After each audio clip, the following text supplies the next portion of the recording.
Okay, during my excitement, I guess, of getting this third coil hooked up, I just discovered I didn't have my reed switch hooked up, so therefore it wasn't even working. So 3 rollers were being driven by the other 2 coils. But now I've got this one plugged in, and obviously the speed has increased, as we can see. Now she's working.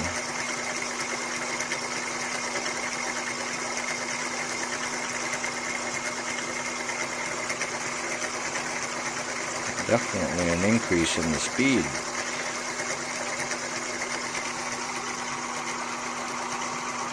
Yeah, that chip's warm now.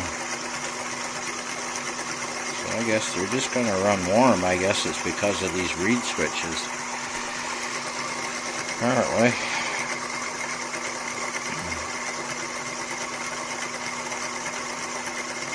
Anyway, I got another one just about rigged up over here. Reed switch mounted down in here.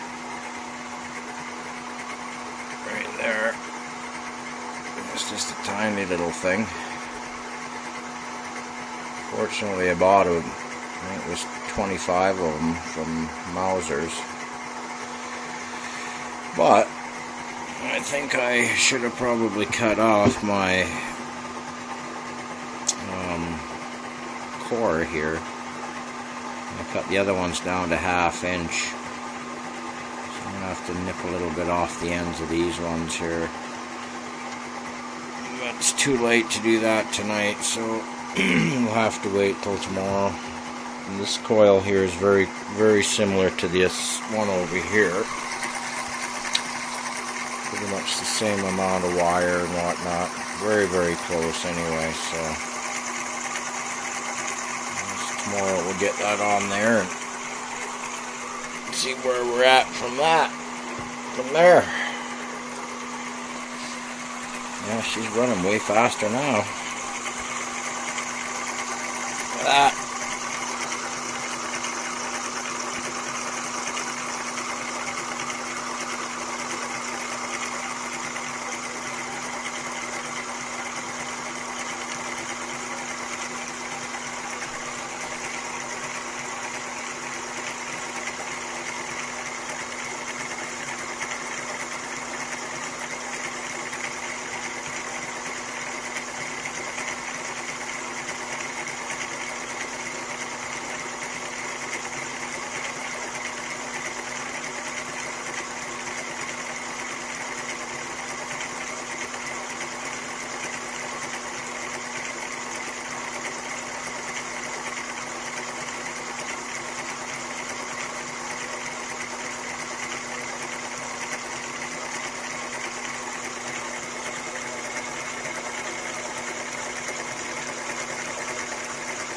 I'm not sure if I could get a speed reading on it, but I'm going to say a couple hundred RPM anyway.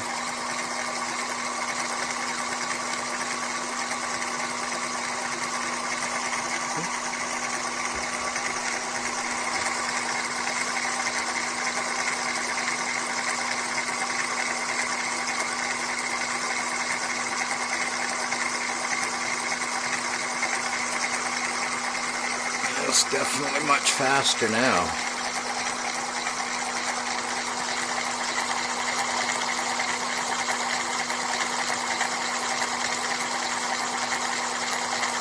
They're pretty much a blur, but nowhere near the speed that they need to be. So this is just the beginning, and only running on low voltage right now, so you can see things are going to be a little more exciting once you start putting a little bit of power in there. Oh, I need to get rid of this other coil, I think, here, because this is just a tiny little circuit. These big badass chips here can handle a lot more stress, heat, current. I think they're rated at, these are rated at 200 watts maximum on the flex side, and 6 amps on the base of them. This little tiny thing here, I'm not even sure what that is. It's an MPN anyway, but likely only rated for an amp or two.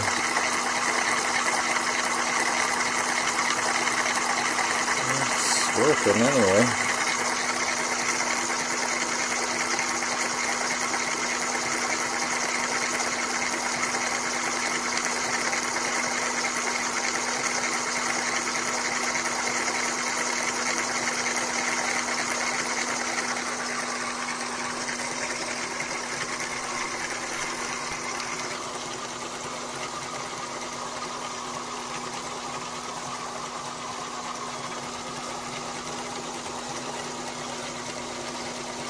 Just adjusting the variable resistors on those two coils there.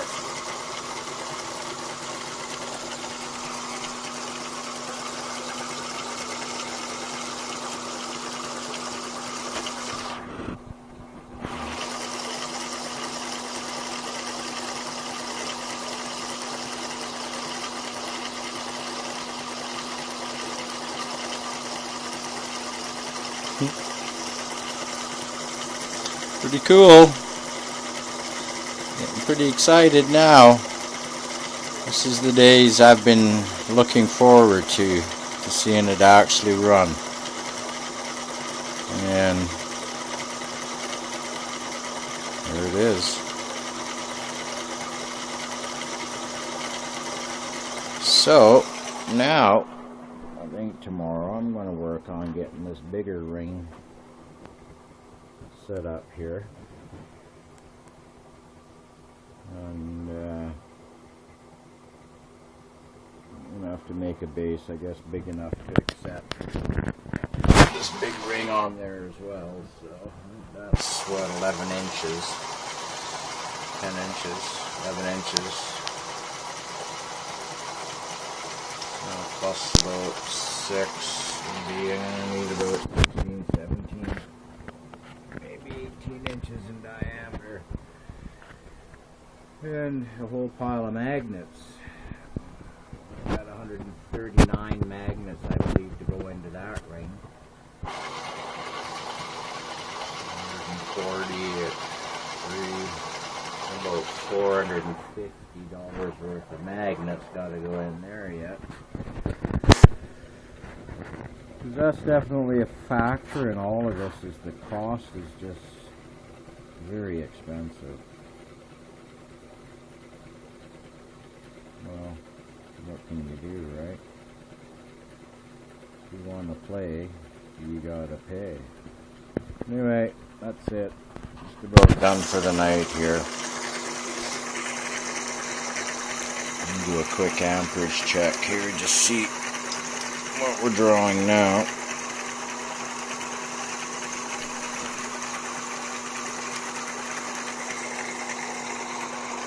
Yes, drawing significantly more now.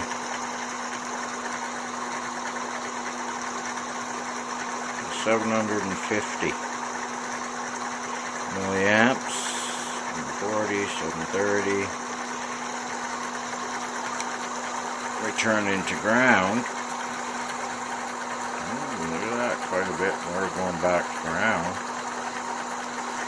And then the charge positive, we're getting a little bit of juice there now. About 200 milliamps going down to the charge side of things. And get a little voltage reading off of that. See where that's at. Yeah, so tomorrow will be that coil.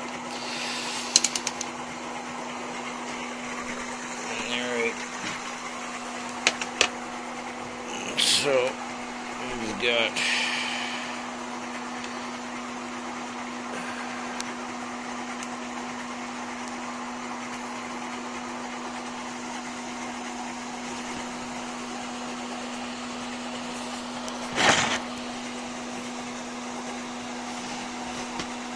$1273 in the charge battery.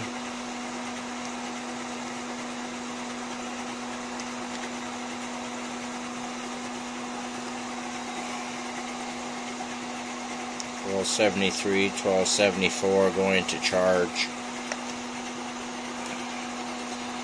And on the drive side of things, we're currently running at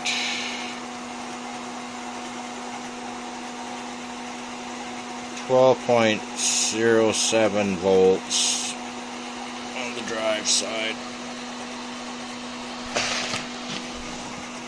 1207.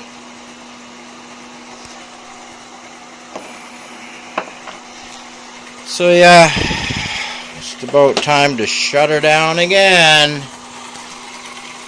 Little bugger's just a-going.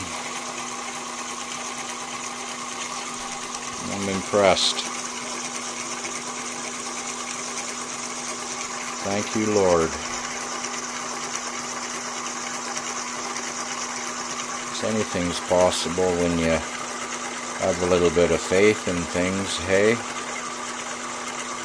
Put your mind to it and make it happen. So anyway, that's it for tonight. Checking out. More to come.